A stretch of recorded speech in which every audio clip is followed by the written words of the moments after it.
I hope that the government would be able to reduce and cut away its wasteful spending, which has been going on for far too long. For the upcoming budget is for the government to come up with much more people-friendly investments into public transportation.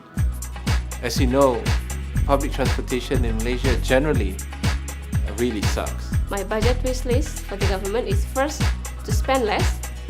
Secondly, to be serious about strengthening fiscal management. The government can find alternative ways of raising revenue rather than implementing the GST, which will hurt many people, especially among the poorer communities. Hope that Prime Minister Tun Najib Tun Razak can help to address the cost of living, because right now the cost of living is just too high. I wish that our government may stop further cut down of subsidy.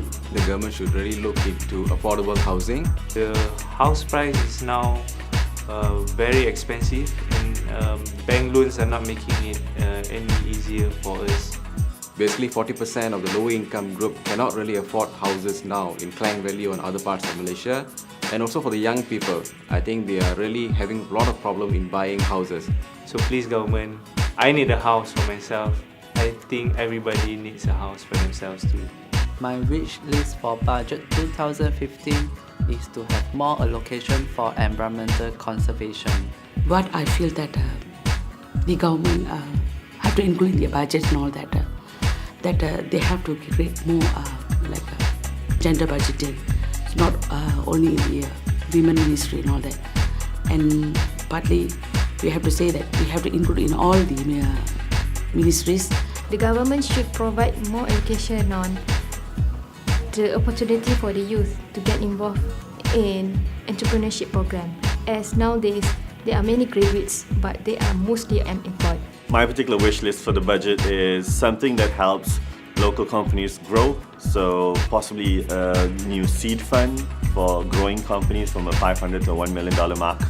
An incentive for corporate investments into smaller companies from tax incentives, and just corporate taxes to basically be adjusted for the long run itself. My wish list for budget 2015 is that hopefully the government will not put every single item under the rated, exempted and the zero rated list, because the whole idea of broadening the tax base is broadening the tax base. And I believe that by broadening the tax base, government could also redistribute it via other channels, whether it's through coupons or BRIM or cash advancements. But to shorten the broad picture is probably going to be quite misleading. The government right now should actually stop the subsidy rationalization. I hope that petrol will be one of the zero-rated item and no GST. So if GST still comes in and then petrol is actually not it's not under the zero rated, okay, so when we go and pump the petrol price will be 230 plus 6%, so it's RM2.44. That's just too high. Government should not impose any GST for all the people in our nation. The government should stop providing cash subsidies. The Bantuan Rakyat Satu Malaysia or the BRIM. For example, giving the voucher Ringgit Satu Malaysia.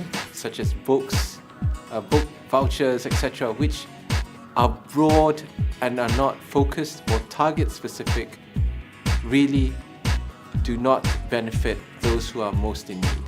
I think it's very unnecessary. A lot of people are taking advantage of it. So instead of giving the subsidies, the government should allocate more to the lower income people, especially who live in the urban area like Kuala Lumpur. Some families apply for all family members. They manipulate the system. Government is spending billions of money unnecessarily towards something that that does not translate to any positive notion. When the fact of the matter is that 80% of the population fall under the guidelines of those who are eligible for BRIM, for example, we need to have a rethink as to what it could cost us with regard to these cash subsidies. But also, most importantly, we need to be able to answer the question whether or not our assistance is helping those most in need. And please don't waste taxpayers' money for ineffective and inefficient expenses. They should really look into how to avoid wastage and all these unnecessary government expenditures in the ministries and so on. The government should not further increase the price of our basic needs as well. And like the sugar, rice. On the part of Pakatan Rakyat, we actually have a plan to introduce an alternative budget that would not require the GST but rely on capital gains tax, so that when you sell your stocks and when you sell your companies and you make money, part of that money would go into government spending rather than implementing GST. So we hope that this budget will make some changes for people's lives.